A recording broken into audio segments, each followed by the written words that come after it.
ఇది రక్షాపురంలో ఉన్న ప్రసిద్ధ శివాలయం. ఇక్కడ మనకు కనిపించేది శివాలయం. ఎదురుగా నందీశ్వరుడు. శివాలయంకి ఒక పక్కన సిద్ధి బుద్ధి సమేత శ్రీ మహాగణపతి ఆలయం ఉంది. ఈ వెనుక వెంకటేశ్వర స్వామి ఆలయం ఉంది.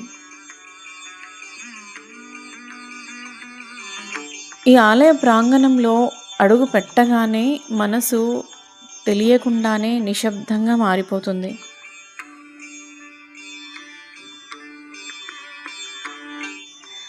మోగే గంట శబ్దం, ప్రతి దీపం వెలుగు మన హృదయాన్ని భగవంతుని వైపు నడిపిస్తుంది.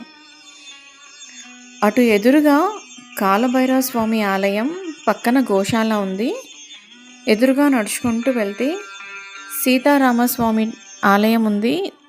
ఆ పక్కనే ఆంజనేయ స్వామి, దాని పక్కన నవగ్రహాలు. ఇక్కడ మీకు అర్థమయ్యి ఉంటుంది 18 మెట్లు చూసి, ఇది అయ్యప్ప స్వామి దేవాలయం. ఆ పక్కన వల్లి దేవసేన సమేత సుబ్రహ్మణ్య స్వామి.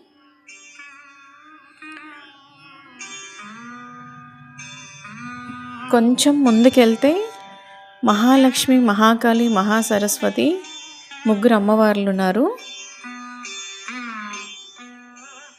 మనసు మోసే బాధలన్నీ ఈ గర్భగుడి ముందు చెప్పుకుంటే అమ్మవారు ఓ మౌన ఆశీర్వాదంగా వాటిని తుడిచేస్తుంది.